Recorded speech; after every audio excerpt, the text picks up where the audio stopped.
यश है।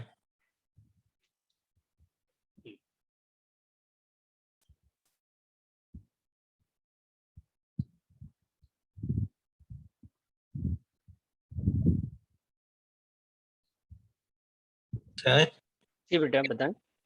सर मैं कल की मतलब पिछली क्लास होगी, मैं इसमें आया ही नहीं था, तो आप एक बार रिकैप दे सकता, नहीं कराया क्या?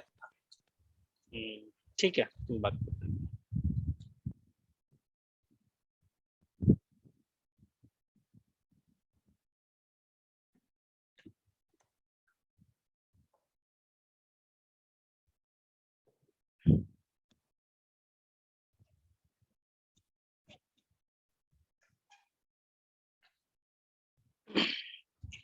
देखिए बच्चे, आज की जो क्लास है उसमें मैंने आपको बताया था कि आज हम लोग डिस्कस करेंगे, क्योंकि हमने कुछ चैप्टर्स फिनिश कर लिए हैं। तो उसके बाद जो चैप्टर्स में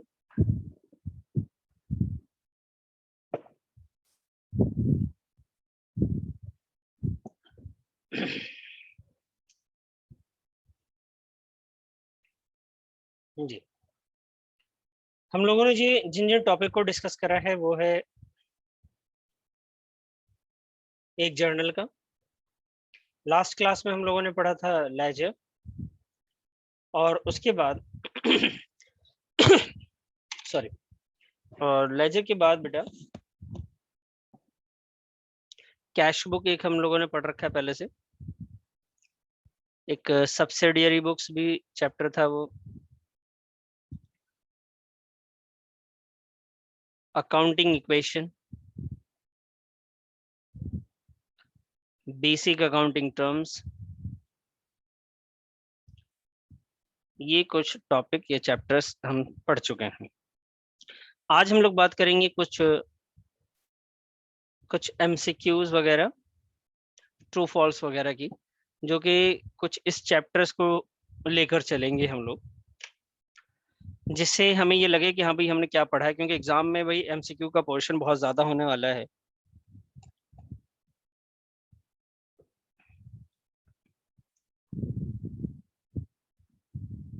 ठीक है बेटा, और उसमें जब हम लोग कुछ क्वेश्चंस कर लेंगे तो हमें भी समझ में आएगा कि हाँ कुछ किस तरीके से कुछ क्या होता है और किस तरीके के क्वेश्चंस आते हैं। ठीक है, कुछ चीजें हमें क्लियर होती चली जाएंगी।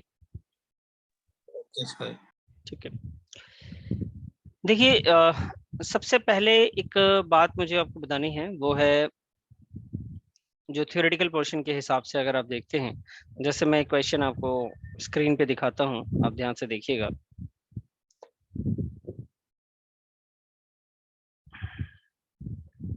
जी,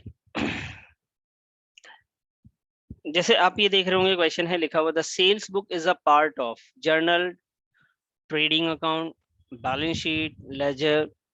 ये आपका सेल्स बुक के बारे में पूछा गया है, कौन से पार्ट का क्या चीज है। उसके बाद का क्वेश्चन है well passing an opening entry, जब हम ओपनिंग एंट्री करते हैं तो ऑल द एसेट्स क्या होता है और सारी लाइबिलिटीज को क्या की जाती हैं।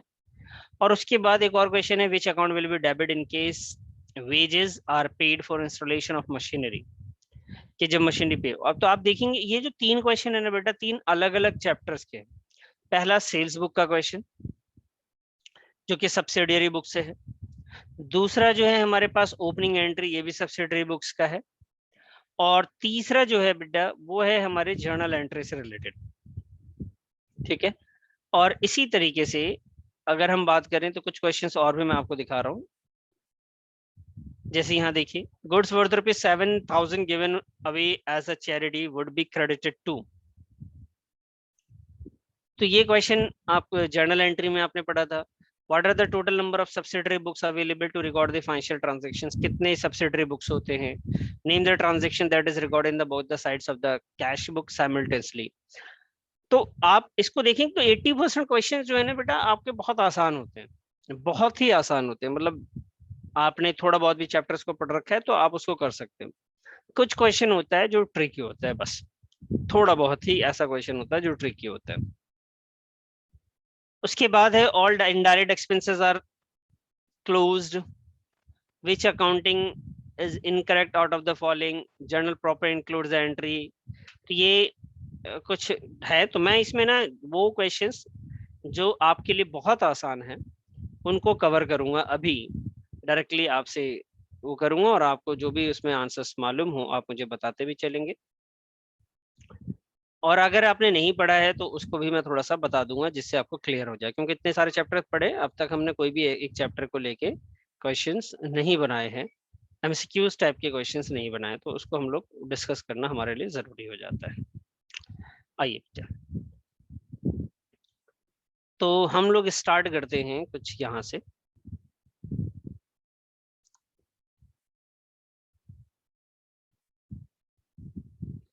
ये है बेटा फर्स्ट क्वेश्चन, मैं यहाँ से लेके चलता हूँ आपका। ये आपके लिए लिखा हुआ है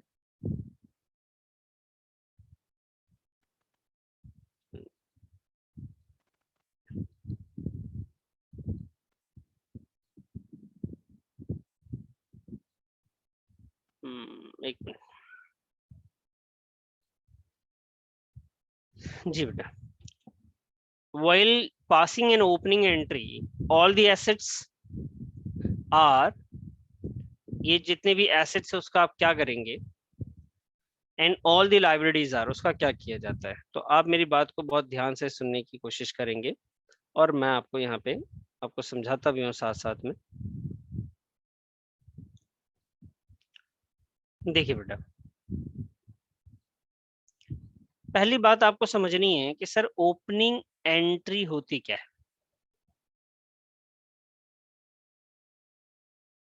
ये ओपनिंग एंट्री क्या है बेटा? ओपनिंग एंट्री का मतलब होता है कि जो अकाउंट्स प्रीवियस ईयर चल रहे थे, ठीक है, जो अकाउंट्स प्रीवियस ईयर में थे,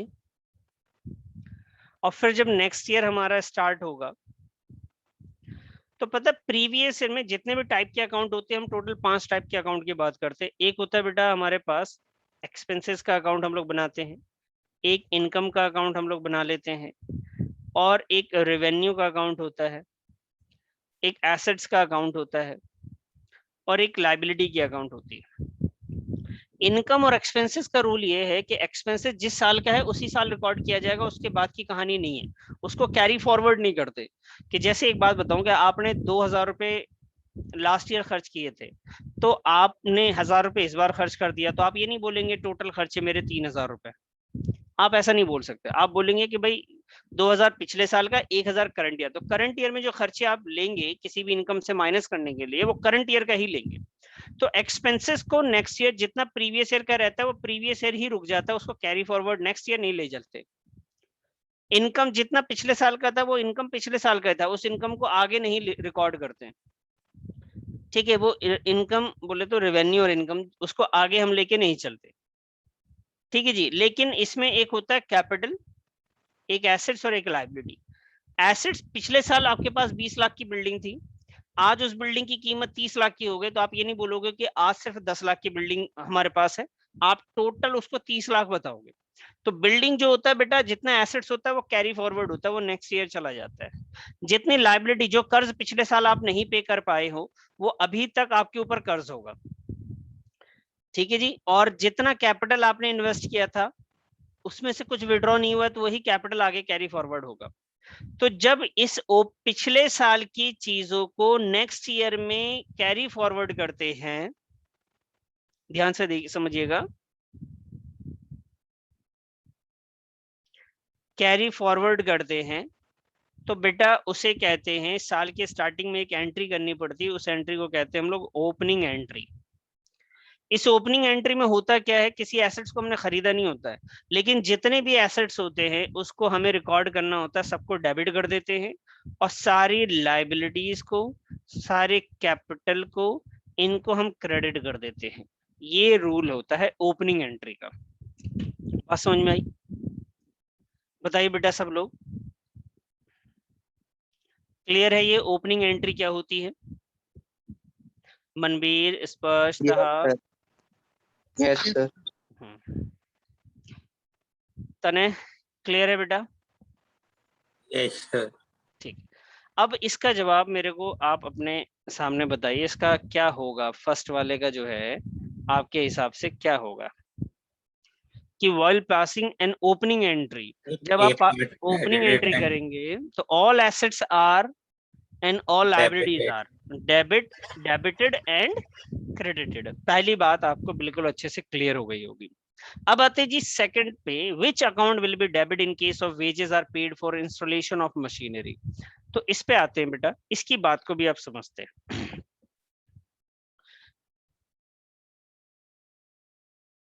देखिए अकाउंटिंग कॉन्सेप्ट के हिसाब से, सर एक बार ओपनिंग एंट्री दोबारा बता दो।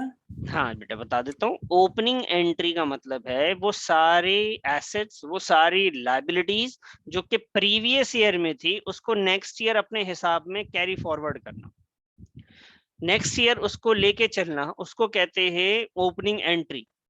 ठीक है, इनकम को तो हम पीछे साल में ही रोक देते हैं, एक्सपेंसेस को पीछे साल में ही खत्म कर देते हैं, लेकिन एसेट्स लायबिलिटी को कैरी फॉरवर्ड करना पड़ता है, क्योंकि एसेट्स जितने भी आपके साथ भी जो भी एसेट्स रहते होंगे उसको जिंदगी भर लेके चलेंगे आप।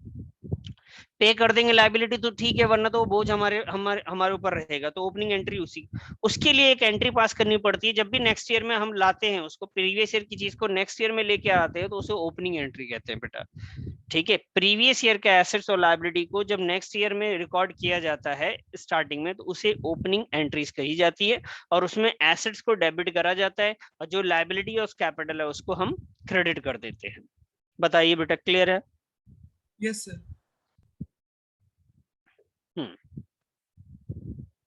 अब आइए नेक्स्ट क्वेश्चन ने बोला कि wages paid on installation of machinery, कि वेजेस जब हम पे करते हैं मशीनरी के इंस्टॉलेशन पे तो मशीनरी अकाउंट को लिखना चाहिए या वेजेस अकाउंट डेबिट होगा। ये जर्नल एंट्री का क्वेश्चन है कि कौन सा अकाउंट आप डेबिट करेंगे। भाई देखिए क्या है रूल, क्या है। ठीक है, रूल ये है कि जितने भी एसेट्स, ध्यान से सुनेंगे, जो भी एसेट्स आप परचेज करते हैं, आपने परचेज किया है या आपने उसको बनाया है, वो जो परचेज किया है वो ओल्ड भी हो सकता है या वो न्यू भी हो सकता है, कुछ भी हो सकता है। भाई आपने खरीदा है, ठीक है जी, वो पुराना हो सकता है, नया हो सकता है, या आपने उसे खुद ही बनाया, पुर्जे पुर्जे के करके आप लेके आए, उसके बाद आपने बना दिया। उसके बाद खरीदने के बाद उसे लाने में, या आप इंपोर्ट कर रहे हैं, किसी दूसरी कंट्री से ला रहे हैं, दूसरे शहर से ला रहे हैं, तो ये एसेट्स को लाएंगे तो ऐसे ही नहीं, उसको ना लगाना पड़ेगा, उसको लाने के कुछ खर्चे होंगे, उसको कैरी करने के, कैरेज इनवर्ड, उसके ऊपर कुछ लाने के खर्चे रहे होंगे। बाहर से आप लाएंगे तो इंपोर्ट ड्यूटी वगैरह भी हो सकती है। फिर उसको मशीन को लगाएंगे, बड़ी बड़ी मशीनें बेटा चाइना से लेके आते हैं लोग, यहाँ पे बड़ी बड़ी फैक्ट्रियों में लगता है, तो वो मशीनें जो हैं, या कोरिया से मशीन आती है, साउथ कोरिया वगैरह से, तो वो उन मशीनों को यहाँ पे इंजीनियर्स ला के फिट करते हैं, उसके लिए अलग से रूम बनता है, या जो भी उसके लिए बनाया जाता है। जमीन पे नहीं रखना तो उससे ऊपर कुछ चीजें और बना दी गई। तो मतलब इस तरीके से जितने भी चीजें उसके लिए काम हो रही हैं, तो किसी एसेट्स को खरीदा आपने, उसे लाने में खर्चे हुए, उसको बनाने में खर्चे हुए, उसको इंस्टॉल करने के लिए कुछ खर्चे किए गए। बिफोर यूज, ध्यान से समझेंगे, बिफोर यूज जितने भी एक्सपेंसेस हैं, किसी भी टाइप के एक्सपेंसेस हैं, वो एसेट्स के नाम से रिकॉर्ड होगा। एसेट्स को यूज करने से पहले जितने भी एक्सपेंसेस होंगे बेटा, उसको हम लोग एसेट्स के नाम से ही रिकॉर्ड करेंगे। एसेट्स को बार बार, कौन से एसेट्स की बात कर रहा हूँ, वो जिसको इस्तेमाल करना है आपने, गुड्स की बात नहीं कर रहा हूँ, नॉन करेंट एसेट्स की बात कर रहा हूँ एक्चुअल में। अब उस हिसाब से आप मुझे जवाब दीजिए, जब एसेट्स खरीदते तो एसेट्स डेबिट होता है, लेकिन अगर वेजेस आपने पे किया, इंस्टॉलेशन एक्सपेंसेस पे किया, इंपोर्ट ड्यूटी पे कर रहे, इस एसेट्स के लिए हमने कुछ भी पे किया, तो अगर हमने मशीन खरीद के लाए थे तो बेटा मशीनरी करके ही लिखेंगे। हमने कोई गाड़ी इंपोर्ट करवाई, उसके ऊपर बहुत सारे खर्चे किए, उसको इंस्टॉल करने के, तो उसके मशीनरी या कार के नाम से ही रिकॉर्ड किया जाएगा। अब आप मुझे इसका जवाब दीजिए, क्वेश्चन नंबर जो सेकंड आपके सामने दिख रहा है, which account will be debit in case wages are paid for installation of machinery, कि बताएंगे बेटा तने? Sir B part installment account जी मनवीर, इंस्टॉलेशन मनवीर, मनवीर, स्पर्श, कहाँ हो बेटा? आप बच्चे गलत बता रहे हैं आप। मैंने आपसे अभी अभी बताया था ने कि सारे एक्सपेंसेस को आप एसेट्स के नाम से लिखेंगे। यहाँ पे जो एसेट्स खरीद के लाया है आपने, जो लगा रहे हैं, उसमें इंस्टॉलेशन ऑफ मशीनरी यानी यूज करने से पहले की बात है ये। उसके लिए आपने मजदूर, तो किस नाम से लिखेंगे आप? नहीं बेटा, वेजेस अकाउंट के नाम से नहीं, आप लोग ध्यान नहीं मशीनरी दे रहे। अकाउंट। Machinery account. मैंने आपसे अभी क्या बताया, आपने ध्यान नहीं दिया बिल्कुल भी। प्लीज ध्यान दीजिए, बहुत ही कॉन्सेप्ट की चीजें हैं। देखिए, जब हम कोई न्यूमेरिकल क्वेश्चन करते हैं उसमें आधा आधा घंटा लगता है समझने में, तो उसमें थोड़ा सा पॉइंट आधे घंटे तक चल रहा होता है, एक ही पॉइंट। यहाँ पे बेटा ये क्वेश्चन है, थोड़ा देर चलेगा फिर चेंज हो जाएगा, तो प्लीज ध्यान दीजिएगा। मैंने आपसे कहा कोई एसेट्स खरीदा आपने या बनाया आपने, पुराना खरीदा या नया खरीदा, उसको लाने का खर्चा, इम्प्योर ड्यूटी, जितने भी हैं, before use, before put to use, use करने से पहले के जितने भी खर्चे हैं, ऑल एक्सपेंसेस, सारे, हर तरीके के किसी भी टाइप के एक्सपेंसेस हैं, किस नाम से रिकॉर्ड होंगे बेटा? पर्टिकुलर एसेट्स के नाम से, जिस एसेट्स के लिए आपने इन खर्चों को किया है। आपने बिल्डिंग के लिए किया तो बिल्डिंग लिख देते, मशीनरी के लिए किया तो मशीनरी लिखेंगे, मोटर व्हीकल के लिए आपने ये खर्चे किए तो मोटर व्हीकल लिखिएगा। क्लियर है बच्चों? Yes sir. Yes sir.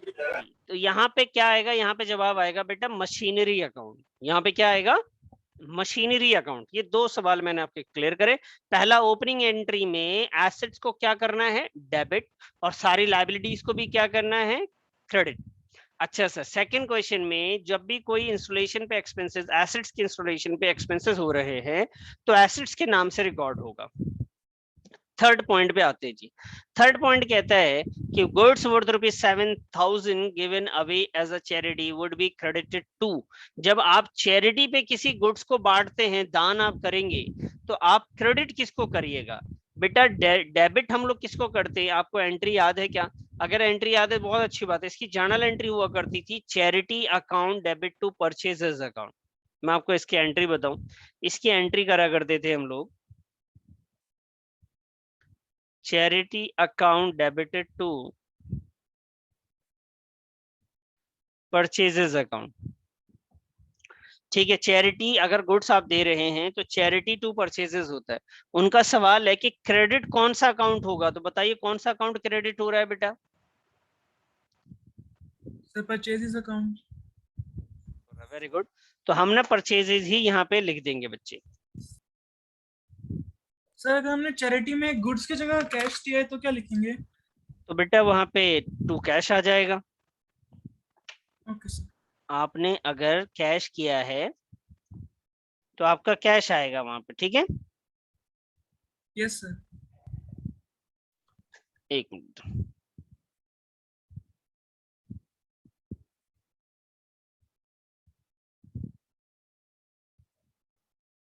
जी। तो यहाँ पे आंसर देखिए, क्वेश्चन 3 में जो लिखा हुआ है, goods worth ₹7,000 given away as a charity would be credited to, to credited to क्या लिखेंगे बेटा? परचेजेस।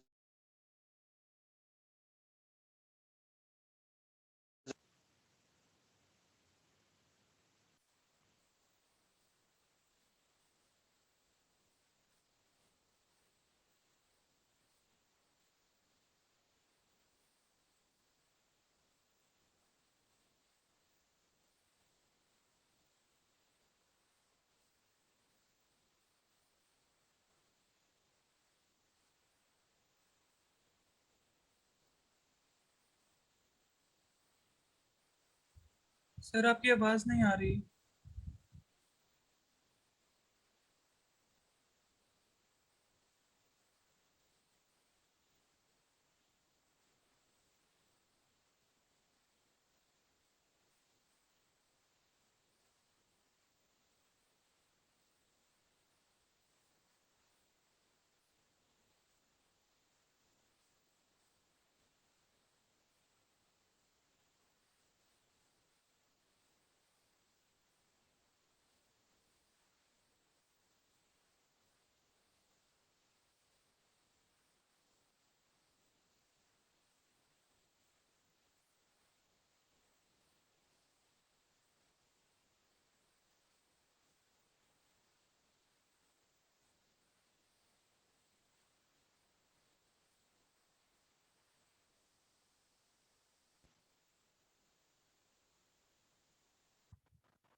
हेलो, आवाज आ रही है बेटा? यस सर अब आ रही है।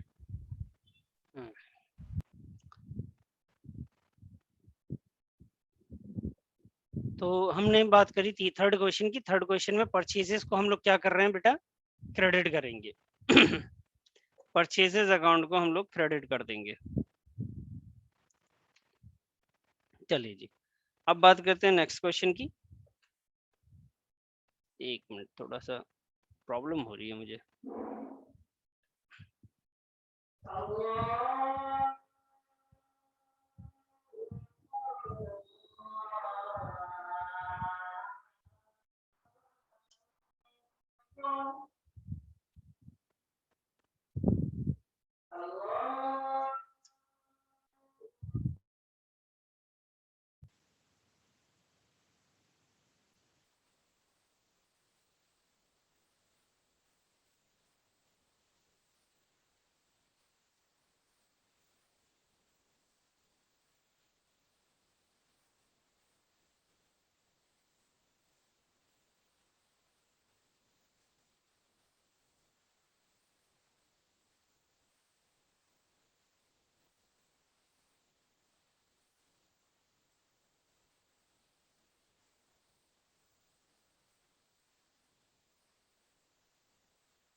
हाँ सर।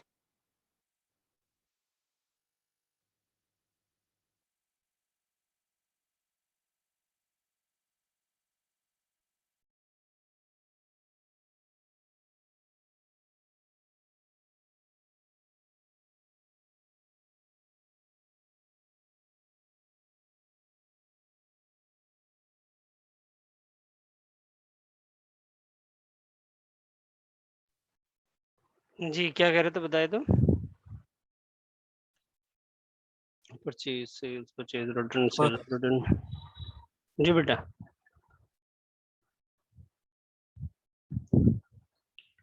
हेलो। हाँ सर, हम अभी फोर्थ क्वेश्चन ही कर रहे हैं ना। जी जी जी। अब है, what are the total number of subsidiary books available to record financial transactions? क्या है इसका आंसर?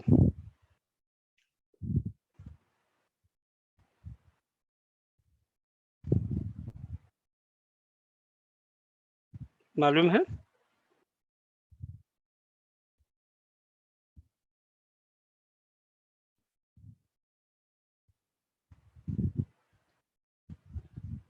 नहीं मालूम किसी को भी? सर 12 है आंसर। नहीं बेटा, 12 तो नहीं है। देखिए,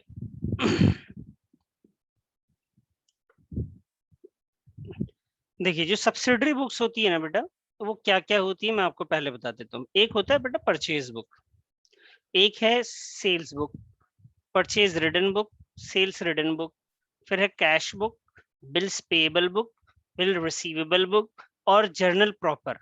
तो हमने परचेज बुक पढ़ रखा था, सेल्स बुक हमने पढ़ रखा है, परचेज रिटर्न भी पढ़ा है, सेल्स रिटर्न भी, कैश बुक भी, और बिल्स पेएबल और बिल्स रिसीवेबल हमारे सिलेबस का पार्ट नहीं था, ठीक है। लेकिन उन्होंने जब पूछा कि कितने सब्सिडियरी बुक्स होते हैं, तो टोटल 8 होते हैं बेटा सब्सिडियरी बुक्स। सब्सिडरी बुक्स कितने होते हैं? टोटल 8 होते हैं। यहाँ पे देखिए लिखा हुआ है what are the total number of subsidiary books available to record the financial transaction is 8। अब आते हैं नेक्स्ट क्वेश्चन पे। क्वेश्चन है name the transaction that is recorded both the side of the cash book simultaneously. मैंने आपको बताया था cash book जब हम पढ़ते हैं तो उसमें एक ऐसा ट्रांजैक्शन होता है जो कि कैश बुक के क्रेडिट साइड और डेबिट साइड दोनों रिकॉर्ड होता है। पैसा आएगा या जाएगा दोनों साइड हम लोग लिख रहे होते हैं। उसे हम लोग क्या कहते हैं बेटा? उसे हम लोग कहते हैं कॉन्ट्रा एंट्री। क्या होती है? Contra entries. फिर से समझ लीजिएगा, अगर आपने नहीं भी पढ़ा है तो आपको साथ साथ इसलिए बताता जा रहा हूं मैं। कॉन्ट्रा एंट्रीज वो होती हैं, इसका मतलब होता है कैश डिपॉजिट करना, डिपॉजिटेड इनटू बैंक, और इसका मतलब होता है दूसरा cash withdrew, cash withdrew from bank. यानी कैश को बैंक से निकाला गया और कैश को बैंक में जमा किया गया, जिसमें कैश कम होता है और एक बैंक बढ़ जाता है। दूसरे केस में बैंक से जब निकालेंगे आप कैश बढ़ जाएगा। तो ऐसे करने से कैश बुक के दोनों साइड रिकॉर्ड हो रहा है, 2 कॉलम के कैश बुक में दोनों साइड रिकॉर्ड होता है। इसको हम लोग कहते हैं बेटा कॉन्ट्रा एंट्रीज। तो क्वेश्चन क्या था एक बार और आप पढ़िए। लिखा हुआ है कि ट्रांजैक्शन, ऐसे ट्रांजैक्शंस का नाम बताइए जो कि कैश बुक के दोनों साइड रिकॉर्ड करा जाए। तो कैश बुक के दोनों साइड कौन सी चीज रिकॉर्ड होती है, कौन सा ट्रांजैक्शन? तो इन्होंने लिखा डबल एंट्री। डबल एंट्री कोई ट्रांजैक्शन ही नहीं होता। सिंगल एंट्री ये भी कोई ट्रांजैक्शन नहीं है। डुअल एंट्री भी ट्रांजैक्शन नहीं है। कॉन्ट्रा एंट्री एक ट्रांजैक्शन है, उसका कहते हैं ट्रांजैक्शन। बैंक में पैसा जमा करना, बैंक से पैसे निकालने को कॉन्ट्रा एंट्री कहा जाता है। ठीक है सर, नेक्स्ट आते हैं बेटा। All the indirect expenses are close to profit and loss account, cash flow statement, balance sheet and trading account. अब इस बात को समझते हैं, इसे आपने पढ़ा नहीं है अब तक, लेकिन आप ध्यान से समझिए बेटा। एक्सपेंसेस जो होते हैं ना, 2 तरीके की होती हैं।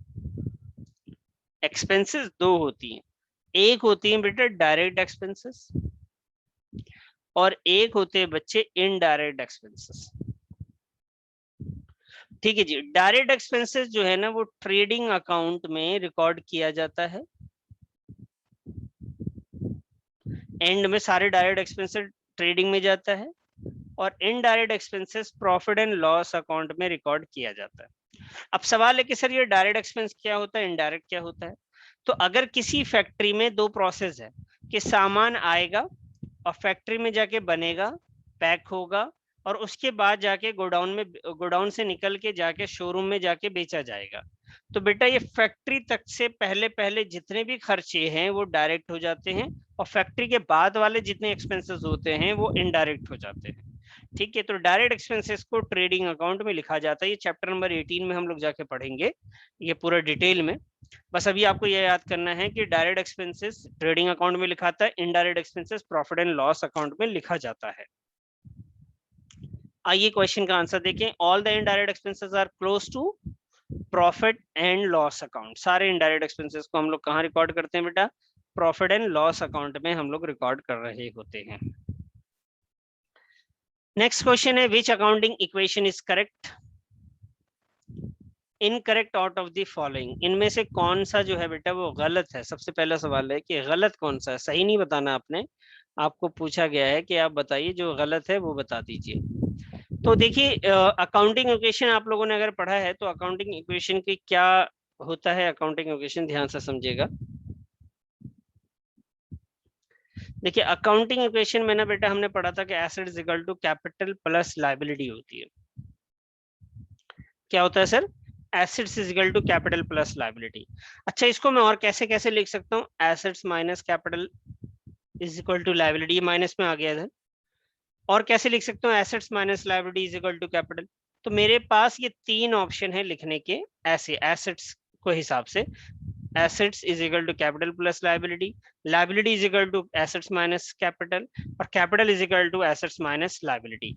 ये अकाउंटिंग इक्वेशन कहलाती है, अकाउंटिंग इक्वेशन कहलाएगी। अब क्वेश्चन ने आपको दिया है अकाउंटिंग इक्वेशन, चुनना है कि इसमें से गलत कौन सा है। अगर ये 3 है तो ये तीनों तो सही होंगे, आप इससे मैच कर रहिएगा। आइए जी इससे मैच करके देखते हैं, ये लीजिए। तो पहला है लायबिलिटीज, है ना, liability is equal to assets minus capital, liability is equal to assets minus capital, मतलब ये तो करेक्ट है, पहले वाला इससे मैच हो रहा है, ए वाला। फिर है दूसरा assets is equal to liabilities plus capital, assets is equal to liability plus capital, यानी सेकंड वाला भी क्लियर है। थर्ड है ऑप्शन में आपके capital is equal to assets minus liability, capital is equal to assets minus liability, मतलब ये भी क्लियर है। फोर्थ है बेटा asset is equal to liability plus capital. अच्छा पहला था ना लायबिलिटी, फोर्थ है assets is equal to liability plus capital, ये सही है। और ये क्या था, एक liability is equal to assets minus capital, ठीक है। और capital is equal to assets minus liability, asset is equal to liability. इसमें जो रॉन्ग है वो है assets is equal to liability minus का कैपिटल।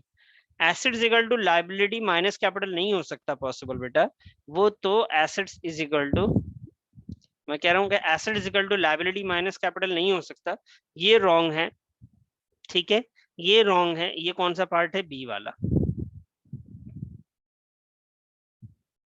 चले जी मुझे बताइए आप लोगों को ये बात समझ में आई या नहीं आई है? सर क्लियर है। क्लियर है बेटा। मनवीर, मनवीर पता नहीं यस सर। मुझे लगता है कहीं चले जाते हो तुम। नहीं सर, वो नेटवर्क इशू है। अच्छा ठीक है जी, क्लियर है ना, कोई डाउट तो नहीं? मैं कोशिश कर रहा हूँ एक्सप्लेन करने की, उसके बावजूद भी हो तो मुझसे पूछे बेटा। यस सर क्लियर है। क्लियर है। नेक्स्ट है देखिए आपके सामने journal proper includes entries related to, journal proper में क्या चीज रिकॉर्ड होती है, तो मैं इसको थोड़ा सा एक्सप्लेन कर दूं पहले, फिर मैं बात करूंगा इसके बारे में। बेटा जर्नल प्रॉपर जो है, जो चीज परचेज बुक में, जैसे मैंने यहाँ लिखा था कि परचेज बुक में सिर्फ क्रेडिट गुड्स के बारे में आता है, सेल्स बुक में सिर्फ क्रेडिट गुड्स सेल वाली बातें आती है, परचेज रिटर्न सेल्स रिटर्न इन दोनों से रिलेटेड है। कैश बुक में ओनली कैश और बैंक ट्रांजैक्शंस रिकॉर्ड होते हैं। बिल पेबल बुक में सिर्फ बिल्स पेबल के बारे में रिकॉर्ड होता है। बिल रिसीवेबल बुक में सिर्फ बिल रिसीवेबल होता है। और जो इन 7 एंट्रीज 7 बुक्स में नहीं आती हैं वो कहाँ जाती हैं बेटा, जर्नल प्रॉपर में जाती है, ठीक है, जर्नल प्रॉपर में जाती हैं। अब इस क्वेश्चन में देखते हैं, तो पहला लिख रखा है sale of assets on credit, क्या लिखा हुआ जी, sale of assets on credit.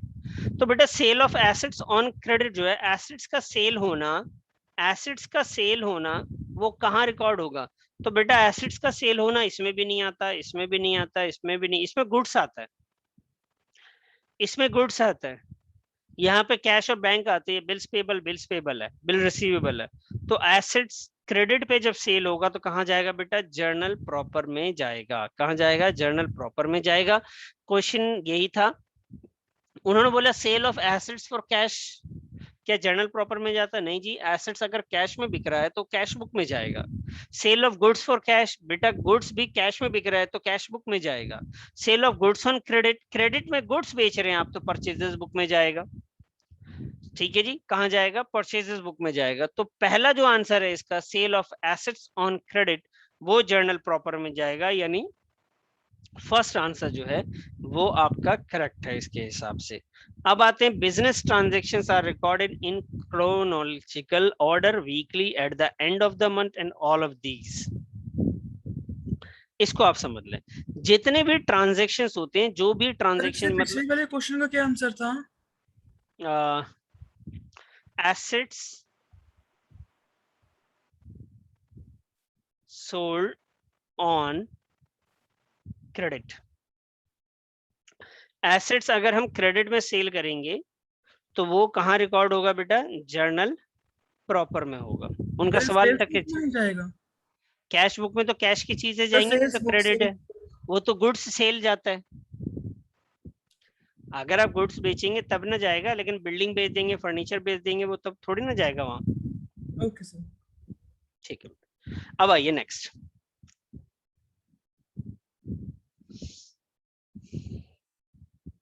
Next में था कि ट्रांजैक्शंस अगर आप रिकॉर्ड कर रहे हैं तो ये क्रोनोलॉजिकल ऑर्डर में, weekly, at the end of the month, all of these कैसे रिकॉर्ड किया जाएगा, ये आपको बताना है। तो देखिए ट्रांजैक्शन का रूल ये है कि जैसे आज मैंने खरीदा है, बेचा है, किसी को रेंट दिया, किसी को सैलरी दी, तो बेटा आज अगर 6 तारीख है तो आज की डेट में ही रिकॉर्ड होगा ना। ऐसा नहीं है जैसे सुबह उठ के एक ट्रांजैक्शन करूंगा तो वो सबसे पहले रिकॉर्ड होगा, उसके बाद दूसरा फिर रिकॉर्ड करूंगा, तीसरे का बिल फिर तीसरा बनेगा, चौथे का बिल है तो फिर बनेगा, नेक्स्ट डे उठूंगा नेक्स्ट डे का बिल बनेगा।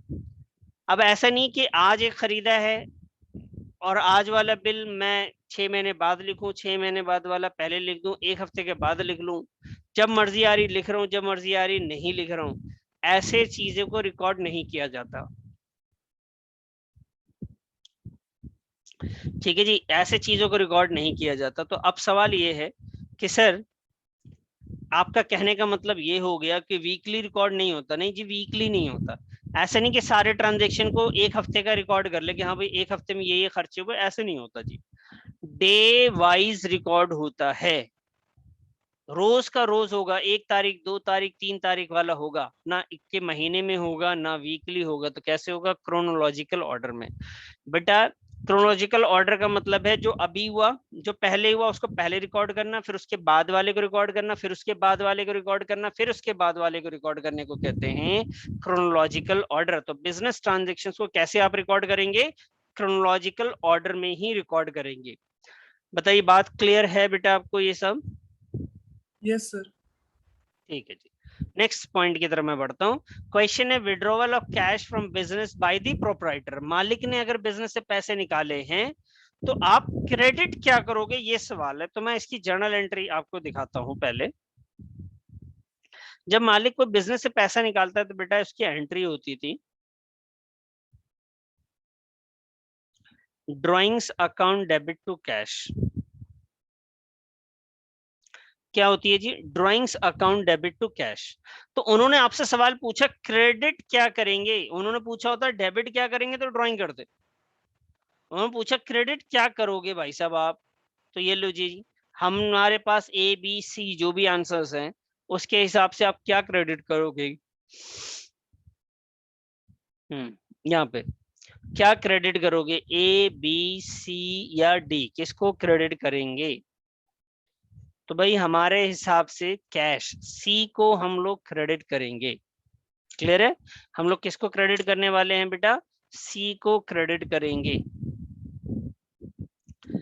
अब आइए और नेक्स्ट क्वेश्चन नीचे वाला बेटा, ये जो x sell goods on credit ये मैं अभी छोड़ दे रहा हूँ, नीचे आते हैं। द वीकली और monthly total of purchase book is recorded to the. अब मैं यहाँ पे एक नया पॉइंट आपको सिखाने वाला हूँ और उस पॉइंट को आप ध्यान से समझेंगे। भाई आप लोगों ने परचेज बुक पढ़ा, फिर उसके परचेज बुक में टोटल करते थे हम लोग लास्ट में जाके, फिर एक पढ़ा हमने सेल्स बुक, सारे ट्रांजेक्शन एक हफ्ते मंथली का रिकॉर्ड करते थे। परचेज रिटर्न बुक भी ऐसे आता था, फिर सेल्स रिटर्न भी आता था। तो ये जो टोटल होता है ना बेटा, टोटल परचेज बुक का टोटल कहाँ जाता है? ध्यान से देखिएगा।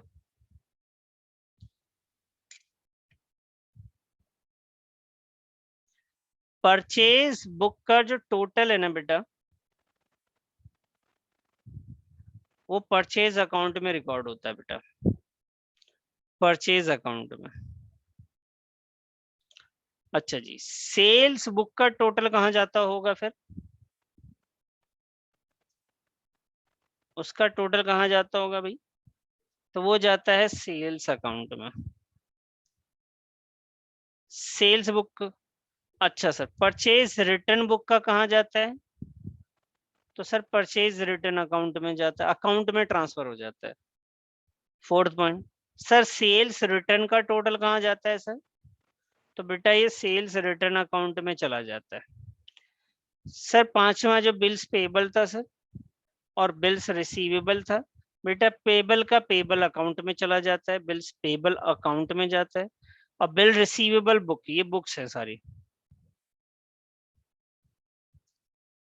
ये कहाँ जाएगा?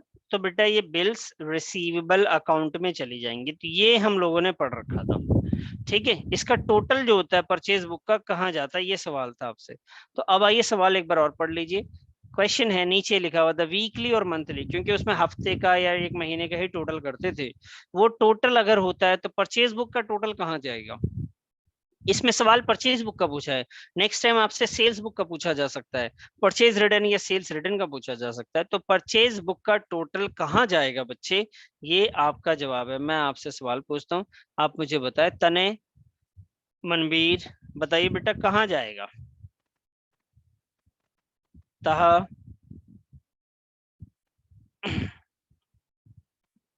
तहा, जागते ही नहीं, सो रहे होंगे। Sparsh, sir B part.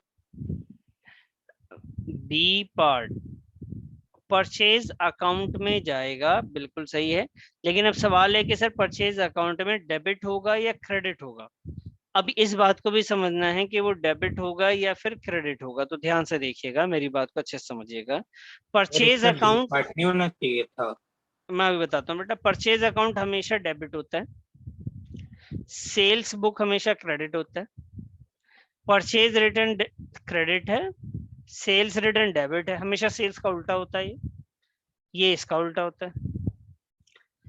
Bills payable liability है तो क्रेडिट होगा, बिल रिसीवेबल एसेट्स है तो ये डेबिट होगा। तो उन्होंने बोला कि भाई परचेज बुक का टोटल कहाँ जाता है, परचेज अकाउंट में कौन सी साइड जाता है, क्या होता है वो, डेबिट हो जाता है। ऐसी सेल्स बुक का टोटल कहाँ जाएगा, सेल्स अकाउंट में, लेकिन क्या होगा, क्रेडिट होगा। ठीक है बेटा, ये जवाब होंगे इसके। अब इसको आप अच्छे से देख लीजिए। इसका जो आंसर है बेटा वो ए पॉइंट है। क्या आंसर है इसका? ए पॉइंट है बेटा। आइए जी, मैंने आपको ये बता दी। अब आते हैं नेक्स्ट।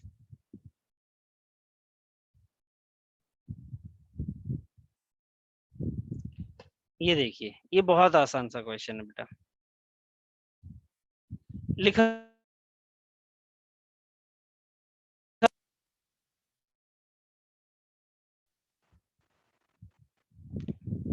लिखा हुआ, purchaser of goods return sir आपकी आवाज बीच बीच में जा रही है। परचेजर ऑफ द गुड्स, सामान वापस आपके पास आया जिसने आपसे खरीदा था, यानी आपको मिल रहा है, आपने सामान, समझ रहे हैं। If the purchaser of the goods return them, आप ये समझ के लिए जो सामान खरीदने वाला था उसने वापस कर दिया। तो भाई आप तो सेल्स किए होंगे और आपके पास सामान वापस आ गया है। जब वो सामान वापस आ गया तो वो क्या आपको देता है साथ में? मैंने आपको बहुत एक्सप्लेन किया था कि जब सामान वापसी जाता है तो बिल तो नहीं देते, उसके अलावा डेबिट या क्रेडिट नोट देते हैं, जिससे कभी पुलिस वाले पकड़ लें, ऑफिस वाला पकड़ ले कि भाई सामान कहाँ ले जा रहे हो, तो आप जवाब देते हैं उसके। तो वही है इसका जवाब। आपको परचेज बुक, सेल्स बुक आपने बनाया था, परचेज रिटर्न और सेल्स रिटर्न भी आप लोगों ने तैयार किया था। तो परचेज रिटर्न और सेल्स रिटर्न जब आपने तैयार किया था तो वहां पे आपने देखा था कि उसमें क्या होता है। तो वापस आता हूँ, मैं इस सवाल को दोबारा लेता हूँ और मैं इसको एक्सप्लेन भी थोड़ा सा कर दूंगा। Purchaser of the goods return them, ध्यान से देखिएगा। जब परचेज बुक हम लोग बनाते थे ना, तो एक डेबिट नोट लिखा करते थे, ठीक है। परचेज बुक में हम लोग क्या लिखते थे बेटा, डेबिट नोट, और सेल्स बुक में लिखते थे हम लोग credit note. Clear? Purchase book में हम लोग लिखा करते थे डेबिट नोट और सेल्स बुक में हम लोग लिखते थे क्रेडिट नोट। याद आ रहा है आपको? परचेज बुक में डेबिट नोट और सेल्स बुक में क्या लिखते थे सर, तो क्रेडिट नोट लिखा करते थे। तो यहाँ पे बात है कि if the purchaser of the goods return them, purchaser ही वापस कर रहा है तो वो हमें क्या देगा? तो बेटा यहाँ पे हमारे पास आएगा डेबिट नोट। क्या आएगा जी? डेबिट नोट इसका आंसर है। वो कॉलम आपको याद होगा, अगर मैं एक बार याद दिला देता हूँ कॉलम आपको। तो आपने पढ़ा था कि डेट का कॉलम होता है, पर्टिकुलर होता है, एक डेबिट नोट होता था,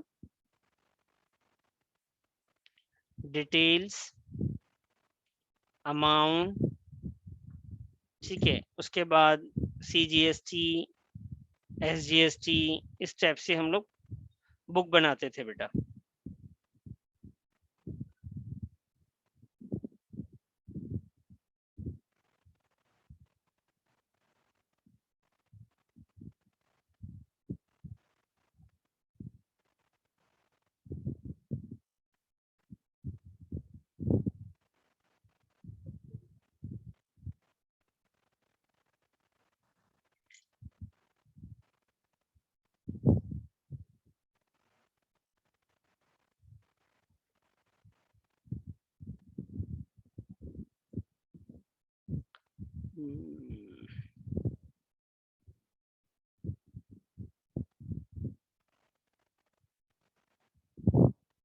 जी बच्चे, तो हम लोग जब बनाते थे तो उसमें लिखते थे डेट, उसके बाद पर्टिकुलर, उसके बाद debit note, detail, amount, CGST, SGST, IGST करके ये सब चीज़ों को हम लोग रिकॉर्ड करते थे। तो यहाँ पे आपका जो जवाब है बेटा वो डेबिट नोट है। नेक्स्ट क्वेश्चन में आते लिखा हुआ है amount withdraw by the proprietor for personal use will, कह रहा अमाउंट मालिक ने निकाल लिया जी, ठीक है, तो वो पर्सनल यूज के लिए निकाल दिया है। तो उसमें ये पूछ रहे हैं कि कैश और कैपिटल क्या होगा, कैश कैपिटल दोनों इंक्रीज हो जाएगा, डिक्रीज हो जाएगा, या कोई चेंज नहीं होगा? क्या आंसर है इसका? इंक्रीज होगा, डिक्रीज होगा, या नॉट टू चेंज, क्या बनेगा बेटा? डिक्रीज। डिक्रीज होगा। जब भी पैसे विड्रॉ किए जाते हैं तो जो कैश होता है वो कम हो जाता है, साथ साथ में कैपिटल भी कम हो जाता है। ठीक है जी, ओके सर। अब आइए नेक्स्ट क्वेश्चन की तरफ मैं बढ़ता हूँ। नेक्स्ट क्वेश्चन आपके सामने लिखा हुआ क्वेश्चन है कि cash discount receive is recorded in the books of accounts as follows, कि जब कैश डिस्काउंट मिलेगा तो उसको आप कहाँ लिखेंगे? कैश डिस्काउंट को डिस्काउंट रिसीव अकाउंट में लिखेंगे, कैश डिस्काउंट को इनवॉइस में से आप माइनस कर देंगे, बिल में से माइनस हो जाएगा, या कैश डिस्काउंट को आप डिस्काउंट अलाउड में लिखेंगे? बहुत सिंपल सा क्वेश्चन है कि कैश जो डिस्काउंट है वो डिस्काउंट रिसीव से में डिस्काउंट रिसीव अकाउंट में रिकॉर्ड होगा। इनवॉइस में से कैश डिस्काउंट माइनस नहीं होता बेटा, मतलब बिल जो होता है बिल में से डिस्काउंट कभी माइनस नहीं होता, बिल तो उतने का ही बना जितने का बना था। इनवॉइस का मतलब होता है बिल, और जब डिस्काउंट मिलता है ना, हमें कैश डिस्काउंट मिलता है, तो जो मेरा हिसाब है किसी के ऊपर वो माइनस हो जाएगा। डिस्काउंट्स की वजह से, कैश डिस्काउंट की वजह से इनवॉइस पे कोई भी फर्क नहीं पड़ता है। तो इसका जो आंसर आप लिखेंगे वो ए होगा बेटा।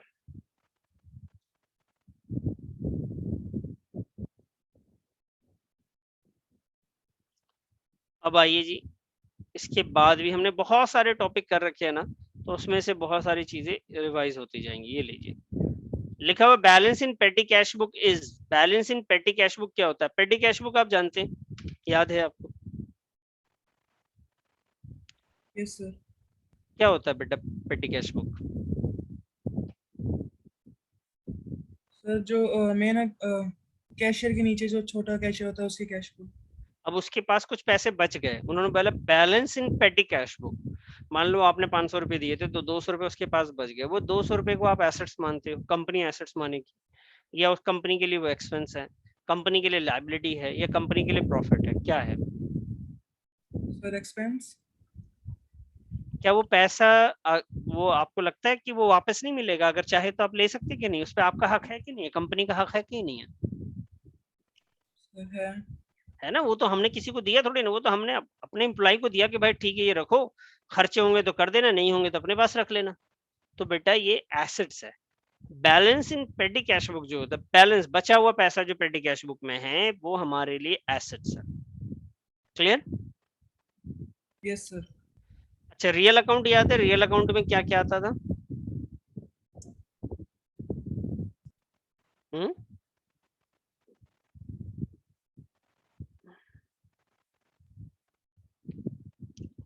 नहीं याद है तो चलिए मैं याद दिला देता हूँ। रियल अकाउंट, रियल अकाउंट हम लोगों ने पढ़ा था, उसमें होता था बेटा ऑल एसेट्स, सारे एसेट्स को हम लोग रियल अकाउंट कहते थे। ठीक है, और नॉमिनल अकाउंट में क्या आता था भाई? नॉमिनल अकाउंट में ऑल एक्सपेंसेस, सारे एक्सपेंसेस आते थे, एंड इनकम आती है। रियल, नॉमिनल और पर्सनल अकाउंट। पर्सनल अकाउंट में क्या होता था, तो सारी लाइबिलिटीज आ जाती थी। ये कहानी हमारे रियल, नॉमिनल और पर्सनल की थी बेटा। तो अब आपका यहाँ पे सवाल यही है कि real accounts are related to, real account किससे रिलेट करेगा? ए एसेट से, B expense losses and income से, सी डेटर्स एंड क्रेडिटर्स से। किससे? Sir assets. एसेट से, वेरी गुड। अब आइए next, name and assets which also are liability. ऐसे कोई एसेट्स का अकाउंट बताइए जो कि बाद में कभी कभी वो लाइबिलिटी हो जाती है आपके ऊपर। कैश एट बैंक या cash in hand, furniture, machinery. देखिए मशीनरी फर्नीचर आपके ऊपर कैश कभी एट भी bank. Liability. Cash at bank अगर ओवर विड्रॉ कर लेते हैं तो बैंक ओवरड्राफ्ट हो जाता है और ये आपकी लाइबिलिटी बन जाती है ना? तो आपने बिल्कुल सही जवाब दिया बेटा, बिल्कुल ही सही था, बहुत बढ़िया, वेरी गुड। अच्छा देखिए, आप और जो जितने लोग बैठे हुए हैं यहाँ पे, उनको ना एक प्रॉब्लम ये हो रही है कि उन्होंने अपना पीछे का बिल्कुल रिवीजन नहीं किया या पढ़ा नहीं है, या ऐसा भी हो सकता है पॉसिबल, इसलिए उनको दिक्कत आ रही है। तो चलिए नेक्स्ट क्लास में तो हम लोग कुछ चैप्टर्स स्टार्ट करेंगे, उसमें आपको दिक्कत नहीं आएगी, बहुत अच्छे समझ में आएगा। बाकी स्पर्श मैं आपसे ये कहूँगा कि भाई एमसीक्यूज वगैरह आप घर पे प्लीज पढ़े, कोई डाउट वगैरह हो तो आप मुझसे ले लीजिएगा, ठीक है बेटा? Okay sir. MCQs, true false, fill in the blanks वगैरह पे थोड़ा सा कमांड करें। और बाकी लोगों को लिए देखियो कितनी परेशानी हो रही है, बेचारे इंटरेस्टिंग नहीं ले पा रहे। तो नेक्स्ट क्लास में एक नया चैप्टर हम लोग पढ़ लेंगे, ठीक है? चलिए बेटा, मिलते हैं नेक्स्ट क्लास में, अपना ख्याल रखिएगा, बाय बाय। Bye sir.